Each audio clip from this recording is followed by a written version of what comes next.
اور آپ سوئے ہوئے تھے اور اللہ تبارک و تعالیٰ نے آپ کی پسلی مبارک سے حضرت حوا رحمۃ اللہ تعالیٰ علیہا کو پیدا کیا۔ جب حضرت آدم علیہ السلام بیدار ہوئے تو اپنے پاس اپنے ہی جیسے ایک انسان حضرت حوا کو دیکھا تو ان کی طرف ہاتھ بڑھانا چاہا، مگر حکم ہوا کہ آدم رک جائیے، پہلے حق مہر ادا کیجیے۔ حضرت آدم علیہ السلام نے پوچھا کہ اس کا حق مہر کیا ہے؟ حکم ہوا کہ 10 مرتبہ ہمارے حبیب صلی اللہ تعالی علیہ وسلم پر درود پاک پڑھ دیجئے، یہی حق مہر ہے۔ حضرت آدم علیہ السلام نے 10 مرتبہ درود پاک پڑھا اور آپ کا نکاح حضرت حوا رحمت اللہ علیہا سے کر دیا گیا۔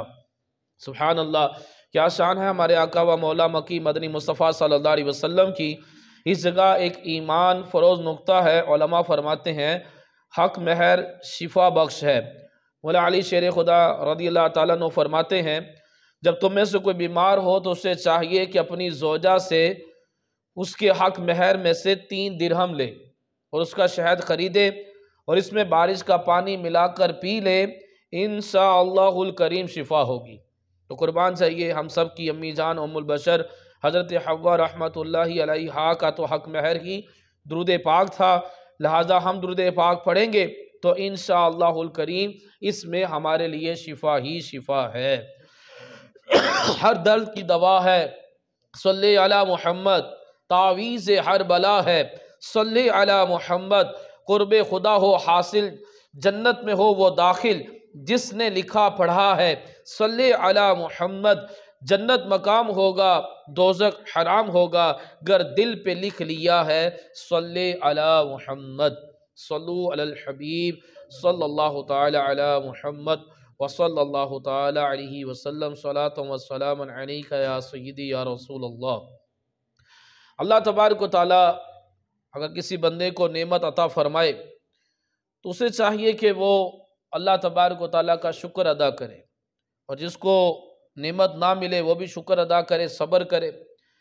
نعمت ملنے پر تکبر کرنا، اترانا اور دنیا میں فساد پھیلانا، بد اخلاقی پر اتر آنا، اس میں بندے کی تباہی اور بربادی ہے۔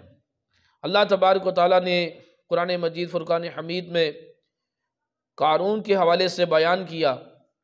قارون یہ موسیٰ علیہ السلام کا چچا زاد بھائی تھا، خوبصورت ہونے کی وجہ سے اس کو منور بھی کہا جاتا تھا، اور توریت کا بڑا اچھا قاری بھی تھا، بڑی اچھی آواز میں یہ توریت بھی پڑھا کرتا تھا۔ اللہ تبارک و تعالیٰ نے اس کو مال و دولت عطا کیا، بہت زیادہ مال، بہت زیادہ امیر و کبیر ہو گیا۔ تو پہلے تو با اخلاق تھا، لیکن مال آنے کے بعد بد اخلاق ہو گیا، اور اس کی بد اخلاقیاں بڑھتی گئیں۔ پہلے تو موسیٰ علیہ السلام اس کی تمام حرکتوں پہ درگزر کرتے رہے، پھر زکوٰۃ کا حکم آیا تو یہ موسیٰ علیہ السلام سے بغض اور حسد کرنا شروع کر دیا، اور اس نے ایک عورت کو خریدا اور کہا کہ تم نے بڑے مجمع میں موسیٰ علیہ السلام پر زنا کا الزام لگانا ہے۔ وہ عورت مجمع میں آئی، لیکن موسیٰ علیہ السلام کی نبوت سے گھبرا کر اس نے سچ بول دیا کہ مجھے قارون نے پیسے دیے ہیں آپ پر زنا کا الزام لگانے کے لیے۔ تو موسیٰ علیہ السلام نے اللہ تبارک و تعالیٰ کی بارگاہ میں دعا کی تو اللہ تبارک و تعالیٰ نے ارشاد فرمایا تمہیں زمین پر اختیار ہے۔ تو موسیٰ علیہ السلام نے زمین کو حکم دیا کہ قارون کو، قارون کے قلعے کو اور قارون کے خزانے کو نگل جا۔ تو زمین قارون کو اور اس کے قلعے کو اور اس کے خزانے کو نگل گئی۔ تو یوں یہ قارون تباہ و برباد ہوا، ہلاک ہوا۔ کس بنا کی بنا پر کہ اللہ تبارک و تعالیٰ نے اس کو نعمت دی، نعمت ملنے پر یہ تکبر میں آ گیا، اترانا شروع کر دیا، اور مال و دولت آنے کی بنا پر طرح طرح کے گناہ کرنا شروع کر دیے، جس کی بنا پر تباہ و برباد ہوا۔ قارون کو جب مال و دولت دیا گیا اور جب حکم ہوا کہ اللہ تعالیٰ کی اطاعت کرو تو اس کو 5 نصیحتیں کی گئیں، لیکن اس نے ان نصیحتوں پر عمل نہ کیا، اس کا برا انجام ہوا۔ پہلی نصیحت اس کو کی گئی تھی کہ اتراؤ نہ، تو تمہارے پاس دولت ہے اس پر اتراؤ نہ، بے شک اللہ اترانے والوں کو پسند نہیں کرتا۔ کسی قسم کی کوئی بھی نعمت ملے تو بندے کو اترانا اور تکبر نہیں کرنا چاہیے۔ بس اوقات بندے کے پاس دولت ہوتی ہے، بس اوقات بندے کے پاس شہرت ہوتی ہے، بس اوقات بندے کے پاس ذہانت ہوتی ہے یا خوبصورت آواز ہوتی ہے، کوئی نہ کوئی بندے کے اندر ایک ایسی صلاحیت پائی جاتی ہے جو دیگر لوگوں میں نہیں ہوتی، تو اپنی اس صلاحیت کی بنا پر وہ دیگر لوگوں پر تکبر اور اترانا شروع کر دیتا ہے۔ تو اترانا نہیں چاہیے۔ اللہ تبارک و تعالیٰ اگر کوئی بندے کو ایک خاص چیز دے دے جو اور لوگوں میں نہ ہو تو پھر وہ لوگوں کو حقیر نہ سمجھے۔ اللہ تبارک و تعالیٰ نعمت عطا کرے تو دو طرح کی خوشی ہوتی ہے۔ ایک خوشی ہوتی ہے تکبرانہ، اترایا جاتا ہے، اور ایک خوشی ہوتی ہے عاجز انکساری کرتے ہوئے خوش ہونا کہ میں تو نکما تھا، میں تو اس لائق نہیں تھا، لیکن میرے رب نے مجھے یہ عطا کیا۔ تو جو تو تکبرانہ خوشی ہوگی جس میں اترانا پایا جائے گا وہ تو خوشی ناجائز و حرام ہو جائے گی، اور جو بندہ شکرانے کے طور پر ایک خوشی کا اہتمام کرے گا، خوشی کا اظہار کرے گا عاجز انکساری کرتے ہوئے کہ یہ میرا اپنا کمال نہیں ہے، یہ میرے رب کی عطا ہے، تو اس خوشی پہ بندے کو ثواب ملے گا۔ اور یہ ایسی خوشی کرنے کا اللہ تبارک و تعالیٰ نے حکم بھی دیا، قُلْ بِفَضْلِ اللَّهِ وَبِرَحْمَتِهِ فَبِذَلِكَ فَلْيَفْرَحُوا هُوَ خَيْرٌ مِّمَّا يَجْمَعُونَ۔ محبوب کہہ دو کہ جب تم پر اللہ کا فضل اور رحمت ہو تو چاہیے کہ یہ خوشی کریں، اور ان کا خوشی کرنا دھن دولت کو جمع کرنے سے بہتر ہے۔ اب جیسے بندے کا نکاح ہوتا ہے تو اس کے بعد خوشی کرنے کا حکم دیا گیا، وہ خوشی کیا ہے؟ ولیمہ۔ یہ ولیمہ ایک اظہار خوشی بھی ہے اور شکرانہ بھی ہے، اللہ پاک کا شکر بھی کیا جا رہا ہے اور خوشی کا اظہار بھی کیا جا رہا ہے۔ اور اگر اس ولیمے کے اندر ریاکاری اور تکبرانہ اور اترانے والا معاملہ پایا جائے تو پھر یہ ولیمہ حرام ہو جاتا ہے۔ اور اگر شکرانے کے طور پر عاجز انکساری کرتے ہوئے شریعت کے دائرے میں رہ کر ولیمہ کیا جائے تو اب اس ولیمے پر ثواب ملے گا۔ اسی طرح اللہ نے نعمت دی، بیٹا ہوا تو خوشی کا اظہار کیا جاتا ہے عقیقہ کر کر، شکر ادا کیا جاتا ہے۔ اور اگر اس کے اندر تکبر پایا جائے، اترانا پایا جائے تو اب یہ خوشی جو ہے یہ ناجائز اور حرام ہو جاتی ہے۔ تو متکبروں کا بہت ہی برا انجام ہوتا ہے۔ ایک بادشاہ، ایک شخص تھا، اس کے باغ کے درمیان میں سے نہر گزرتی تھی اور فری میں اس کو پانی ملتا تھا، اور اس کا باغ جو تھا وہ سرسبز رہتا تھا، اور 3 طرح کے پھل اس میں لگتے تھے، ایک کھجور کا تھا اور ایک انگور کا تھا اور ایک گندم کا تھا، اور جس کی بنا پر وہ خرید و فروخت کرتا، اس کے پاس بہت زیادہ سونے چاندی کے سکے تھے۔ اور دوسرا شخص مسلمان، وہ غریب تھا، تو اس نے اس غریب پر اترانا شروع کر دیا کہ میں تم سے بڑا تاجر ہوں اور میری آمدنی بھی زیادہ ہے، تم میرے مقابلے میں نہیں ہو، میرے پاس خادم بھی زیادہ ہیں، تم میرا مقابلہ نہیں کر سکتے۔ تو اس نے کہا کہ میں جتنا مجھے اللہ نے دیا ہے میں اللہ کی رضا پر راضی ہوں، یہ اللہ کی تقسیم ہے، تو تجھے اللہ نے زیادہ دیا، مجھے کم دیا ہے، یہ رب کی تقسیم ہے، میں رب کی رضا پر راضی ہوں، تو اپنے مال و دولت پر یہ ایک تو اپنا کمال نہ سمجھ، یہ تیرا کمال نہیں ہے، یہ رب کی تقسیم ہے، اور اس پر اتران نہ، تکبر نہ کر، ایسا نہ ہو کہ یہ سب کچھ ہلاک ہو جائے۔ بہرحال وہ تکبر سے باز نہ آیا اور آسمانی بجلی گری اور اس کا پورا باغ جو تھا وہ جل کر سوا ہو گیا اور اس کے پاس کچھ بھی نہ بچا۔ تو ڈرنا چاہیے، زوال نعمت سے ڈرنا چاہیے، اگر جو کمال ہے کہیں ایسا نہ کہ وہ چلا جائے۔ ایسے بے شمار واقعات ہیں۔ ایک گھر والے اپنے گھر کو تالا لگا کر کسی آؤٹ آف سٹی شادی پر گئے تو پتہ چلا کہ گھر میں شارٹ سرکٹ ہوا اور آگ لگی، اور یقین جانے اس گھر کا ایک تنکا بھی نہیں بچا، پورا گھر جل کر سوا ہو گیا۔ اس گھر میں پورا جہیز کا سامان پڑا ہوا تھا کہ ان قریب اس گھر میں شادی کا معاملہ تھا، بیٹی کی شادی کرنی تھی، پورا جہیز جل گیا۔ جو ڈاکومنٹس پڑے تھے، گھر کی رجسٹریاں تھیں، جو ڈگریاں ڈپلومے وغیرہ تھے وہ بھی جل گئے، جتنی رقم پڑی تھی وہ جل گئی، جو سونا پڑا تھا وہ پگھل گیا، یعنی کہ ایک تنکا بھی نہ بچا، ایک تنکا بھی نہیں بچا، سب کچھ جل کر سوا ہو گیا۔ تو کچھ پتہ نہیں ہوتا کہ بندے کے ساتھ کیا ہونے والا ہے، اس لیے بندے کو اپنی کسی بھی چیز پر تکبر کرنا اور اترانا نہیں چاہیے، بلکہ زوال نعمت سے ڈرنا چاہیے اور اللہ تبارک و تعالیٰ کا شکر ادا کرتے رہنا چاہیے۔ قارون کو دوسری نصیحت جو کی گئی کہ جو مال تجھے دیا گیا ہے اس کے ذریعے اترانا، بد اخلاق نہ بن جا، تکبر نہ ہو، بلکہ اس مال کے ذریعے آخرت کا گھر طلب کر، اس سے جنت حاصل کر۔ یعنی کہ اللہ تبارک و تعالیٰ کو جو نعمتیں دیتا ہے اس نعمت سے دنیا میں تکبر اترانا نہیں چاہیے، فساد نہیں پھیلانا چاہیے، بڑے بڑے گناہ نہیں کرنے چاہیے، بلکہ اس نعمت کے ذریعے بندے کو جنت حاصل کرنی چاہیے، اس سے آخرت کا گھر حاصل کرنا چاہیے کہ اللہ پاک نے جو مال دیا ہے اس مال کے ذریعے آخرت کا گھر حاصل کر۔ قیامت کا دن ہوگا، نبی پاک صلی اللہ علیہ وسلم نے ارشاد فرمایا کوئی شخص اپنا قدم نہیں ہٹا سکے گا جب تک 4 سوالوں کے جواب نہ دے لے۔ پہلا سوال ہوگا عمر کیسے گزاری، تیسرا سوال ہوگا جوانی کیسے گزاری، تیسرا سوال ہوگا مال کیسے کمایا، کہاں سے حاصل کیا، کہاں پر خرچ کیا، اور چوتھا سوال ہوگا کہ اپنے علم پر کہاں تک عمل کیا۔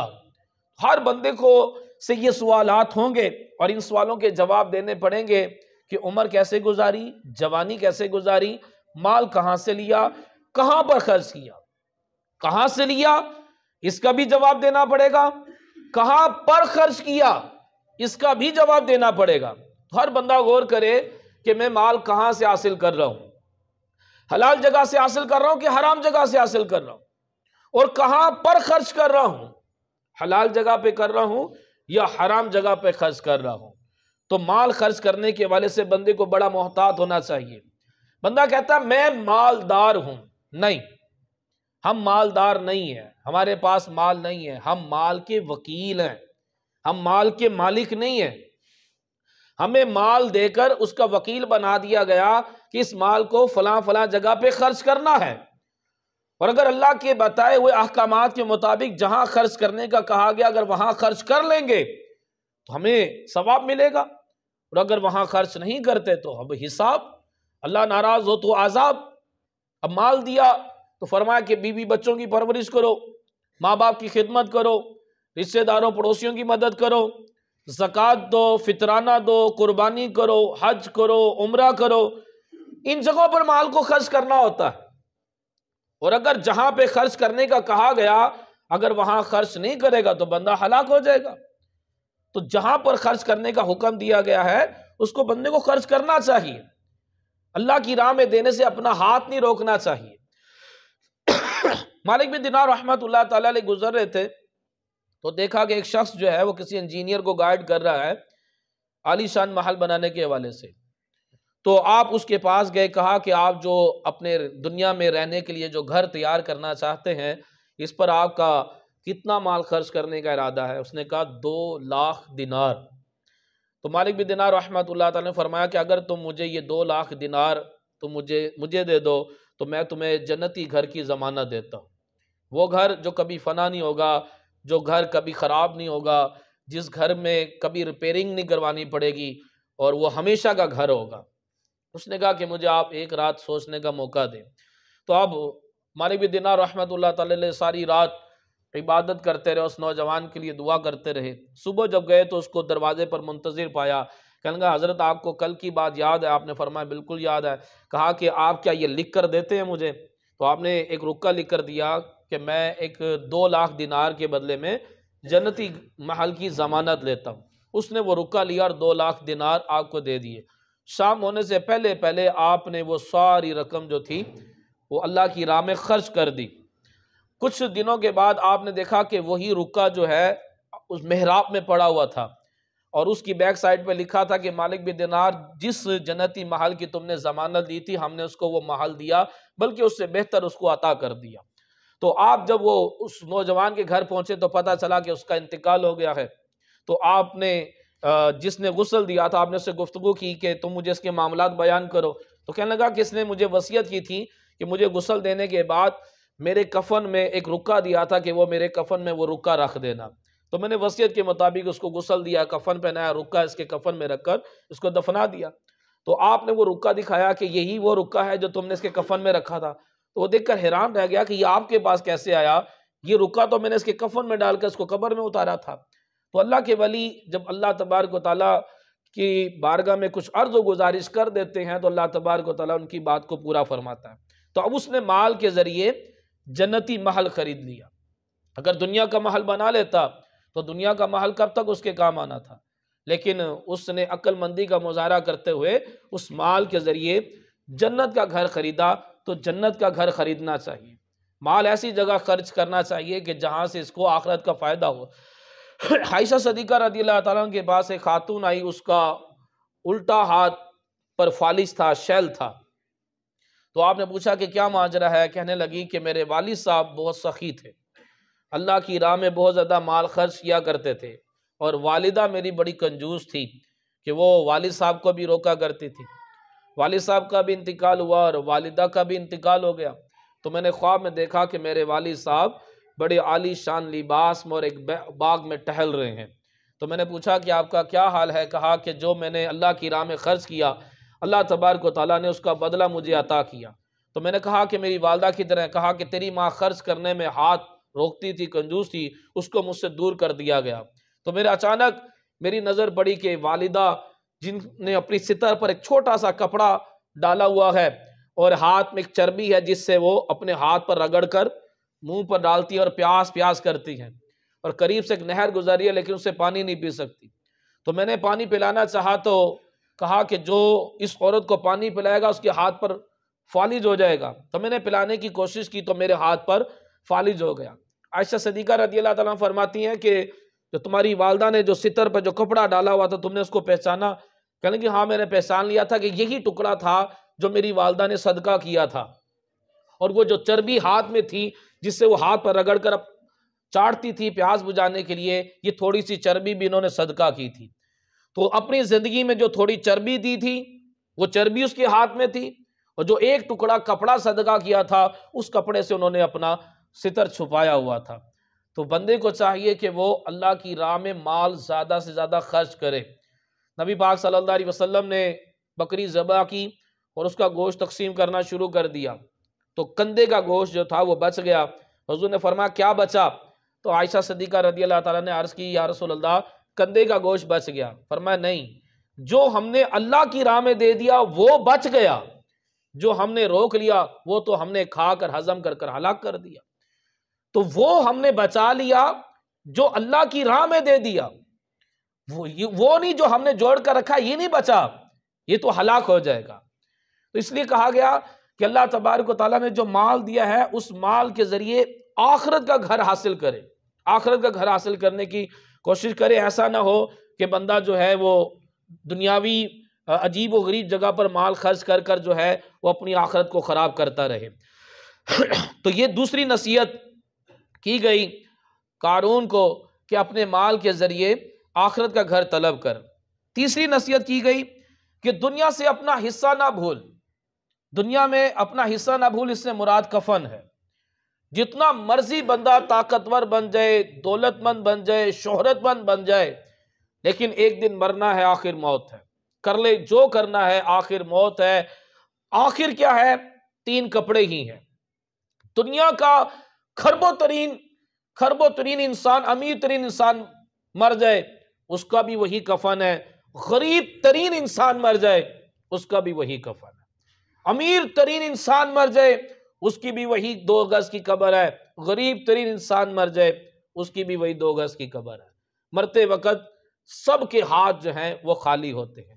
جب بندہ دنیا سے آتا ہے تو خالی ہاتھ ہوتا ہے، جب جاتا ہے تو تب بھی خالی ہاتھ ہوتا ہے۔ جب آیا تھا تو تب بھی نہانے کے والے سے کسی کا محتاج تھا، اس کو کوئی اور ہی نہلاتا ہے، اور جب دنیا سے جاتا ہے تو تب بھی محتاج ہوتا ہے، کچھ اور ہی لوگ اس کو نہلاتے ہیں۔ تو یہ بندے کو بھولنا نہیں چاہیے کہ دنیا میں اپنا حصہ بھولنا نہیں چاہیے کہ دنیا میں بندے کا حصہ کیا ہے؟ صرف موت ہے، اور کیا ہے؟ صرف 3 کپڑے لے کر جانے یہاں سے، اس کے علاوہ مزید کوئی بندہ اپنا کچھ نہیں لے جا سکتا۔ تو بے وفا دنیا پر مت کر اعتبار، تو اچانک موت کا ہوگا شکار۔ موت آ کر رہے گی یاد رکھ، جان جا کر رہے گی یاد رکھ۔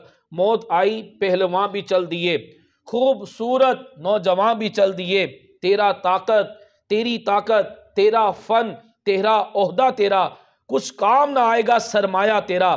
گپ اندھیری قبر میں جب جائے گا، بے عمل بے انتہا گھبرائے گا، قبر میں تیرا کفن پھٹ جائے گا، یاد رکھ نازک بدن پھٹ جائے گا، کر لے توبہ رب کی رحمت ہے بڑی، قبر میں ورنہ سزا ہوگی کڑی۔ قارون کو جو چوتھی نصیحت کی گئی، کہا گیا وَأَحْسِن كَمَا أَحْسَنَ اللَّهُ إِلَيْكَ، جس طرح اللہ تبارک و تعالیٰ نے تجھ پر احسان کیا تو بھی اسی طرح سے احسان کر. یعنی کہ اللہ پاک نے تجھے مال و دولت دیا ہے تو اپنے مال پر اطراء نہ، تکبر نہ کر، عبادت بھی کر اور اس مال کو صدقہ خیرات بھی کر، نیک کاموں میں خرچ کر، غریبوں مسکینوں کی دلجوئی کر، بھوکوں کو کی بھوک مٹا کر ان پر احسان کر. تو اللہ تبارک و تعالیٰ نے جس طرح سے احسان کیا بندے کو بھی احسان کرنا چاہیے. تو اللہ تبارک و تعالیٰ کے مال کو اللہ کی راہ میں زیادہ سے زیادہ جو ہے وہ خرچ کرنا چاہیے. شرعی احکام کی بسا اوقات بندہ کے نزدیک کوئی اہمیت نہیں ہوتی. اللہ تبارک و تعالیٰ کی احکامات کی پرواہ نہیں کی جاتی. ناجائز اور جائز، حلال حرام کی بہت سے لوگ بالکل پرواہ نہیں کرتے. دیکھیے آدم علیہ السلام کو اللہ تبارک و تعالیٰ نے جنت میں داخل کیا تو بہت سے لوگ کہتے ہیں جی آدم علیہ السلام نے غلطی کی، آدم علیہ السلام نے گناہ کیا. تو یہ بہت غلط بات ہے اور یہ ایک نبی کی توہین اور گستاخی ہے. کہتے ہیں اگر آدم علیہ السلام نے پھر جنت سے نکالا کیوں کیا؟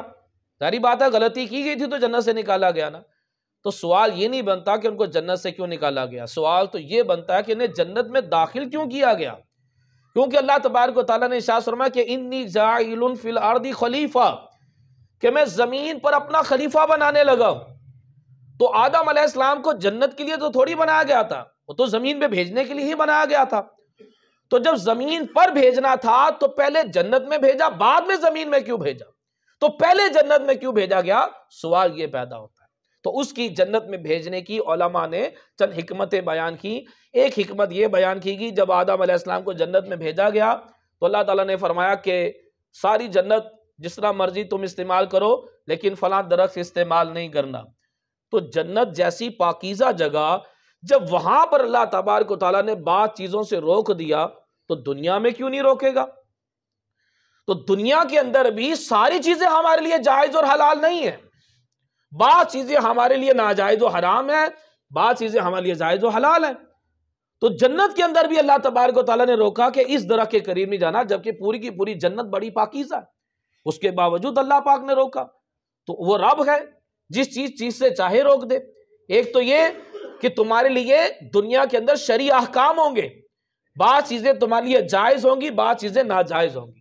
دوسری وجہ کہ شیطان تمہارا دشمن ہے، پہلے سجدہ نہیں کیا اور بعد میں وسوسے ڈال کر جنت سے نکالنے کی کوشش میں لگا رہا.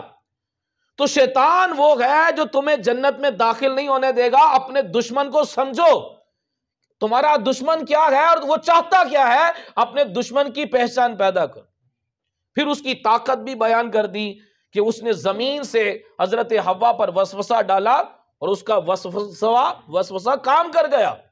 کہاں 7 آسمانوں کے اوپر جنت اور کہاں زمین. تو اس کی پاور کتنی کہ تمہارا دشمن جو ہے وہ بڑا پاورفل ہے، عام نہیں ہے. اس سے بچنے کے لیے تمہیں اللہ کی پناہ میں آنا ہوگا. اعوذ باللہ من الشیطان الرجیم، یہ اللہ میں تیری پناہ چاہتا ہوں شیطان مردود سے. تو یہ حکمت بیان کی گئی آدم علیہ السلام کے جنت میں جانے کی. تو پھر ان کو جنت سے بھیجا گیا. تو جنت کے اندر بھی شرعی احکام تھے، دنیا میں آ کر شرعی احکام زیادہ ہیں، لیکن بعض لوگوں کو شرعی احکام کی بالکل پرواہ نہیں ہوتی. اللہ تبارک و تعالیٰ نے بنی اسرائیل کا ایک واقعہ بیان کیا. وہ دریا کے کنارے رہتے تھے، مچھلی کا شکار کرتے تھے اور بڑی خوشحال زندگی گزار رہے تھے. اللہ تبارک و تعالیٰ نے ان پر منع کر دیا کہ ہفتے کے دن شکار نہیں ہے، ہفتہ کا دن صرف عبادت کے لیے مقرر ہے، ہفتے کے دن عبادت کی جائے گی. اب اس میں سے ہفتے والے دن مچھلیاں اوپر آ کر بڑی اچھلتی تھیں. اب جو لالچی لوگ ہوتے، مال کے حریص لوگ ہیں، ان سے برداشت نہیں ہوا. انہوں نے کیا کیا کہ وہ اس میں سے نالیاں نکال لی اور اس کو حوض بنا لیا. تو مچھلیاں جب وہ حوض میں جاتی تھی تو وہ نالی بند کر دیتے تھے اور اتوار والے دن وہ مچھلیاں نکال لیا کرتے تھے. تو یوں شکار ہو گیا. یہ بھی ایک طرح کا شکار ہی ہے، لیکن وہ کہہ رہے تھے یہ ہم نے شکار تھوڑی کیا، ہم نے تو صرف نالیاں نکالی ہیں. تو لیکن وہ باز نہ آئے. تو وہ جو لوگ جو باز نہ آئے، انہوں نے شرعی احکام کی پرواہ نہ کی، تو وہ سب کے سب بندر بنا دیے گئے. وہ بندر بن گئے. 3 دن کے بعد وہ سب کے سب ہلاک ہو گئے. ان کی آگے نسل نہیں چلی. تو جن کے بھی چہرے اللہ تبارک و تعالیٰ نے مسخ کیے، ان کی آگے سے نسلیں نہیں چلیں اور وہ سب کے سب تباہ برباد ہو گئے. تو شرعی احکامات کی پرواہ نہ کرنا، کوئی اہمیت نہ لینا، جائز و ناجائز کی بالکل پرواہ نہ کرنا، زکوٰۃ دیگر معاملات کی پرواہ نہ کرنا، تو بندہ ہلاک ہو جائے گا. تو اس لیے کہا گیا، قارون کو بھی کہا گیا کہ جو تجھے اللہ تعالیٰ نے تجھ پر احسان کیا ہے تو بھی اسی طرح سے احسان کر۔ پانچویں اس کو نصیحت کی گئی کہ زمین میں فساد نہ کر، کہ بے شک اللہ فسادیوں کو پسند نہیں کرتا۔ یہ بھی ایک اہم نصیحت ہے کہ مطلب یہ کہ قارون، اللہ پاک نے تجھے جو مال و دولت عطا فرمایا ہے، رب کریم نے تمہیں ایسے انعامات سے نوازا ہے، تو اب گناہ مت کر، ان نعمتوں کو اللہ پاک کی نافرمانی میں استعمال کر کے زمین میں فساد مت پھیلا۔ تو اب کیا ہوتا ہے، جب زیادہ مال آ جاتا ہے تو پھر گناہ کرنا آسان ہو جاتا ہے، عیاشی کرنا زیادہ آسان ہو جاتا ہے۔ تو اب وہ کیا کرتا ہے، اپنے مال کو غلط جگہوں پر خرچ کرتا ہے اور ظلم و زیادتی بھی کرتا ہے، جس کی بنا پر تباہ برباد ہو جائے گا۔ تو یہ غور کا مقام ہے۔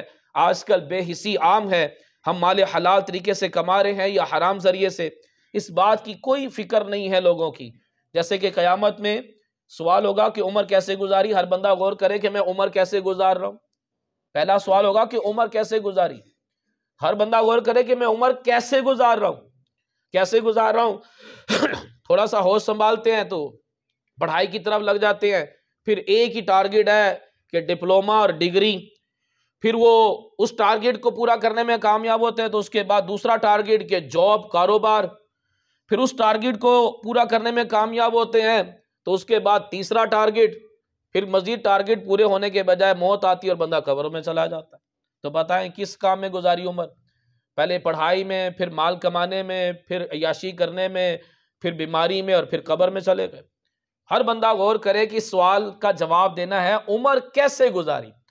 دوسرا سوال ہے جوانی کیسے گزاری، تو ہر بندہ غور کرے کہ میں جوانی کیسے گزار رہا ہوں۔